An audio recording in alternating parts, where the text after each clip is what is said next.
of naman. TV5. MVP, diba? speaking of face ng TV5, ito usapin natin si MVP, ang kanyang tree planting sa Pampanga. Dinaluhan ng ating mga kapatid. Watch this sa Kapatid Update. Mga kapatid stars nag-tree planting sa birthday ni MVP.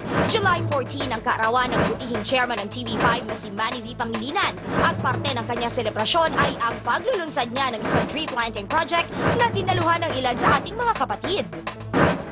At kahit very busy sila sa kanilang mga tapings at schedules, hindi nila kinakalimutang magpahalaga sa environment. Siyempre, una-una sa lahat, yung hindi pagtapon ng basura sa labas, paglilitter, yun, napaka-importante nun dahil sa simpleng bagay na yun, makakatulong ka talaga.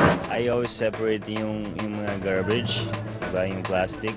I normally try to use less water, especially in the shower, yung ganon. Saludo kami sa ating mga kapatid at kay Sir Manny V. Pangilinan na patuloy na sumusuporta sa pag-preserve sa ating kapaligiran.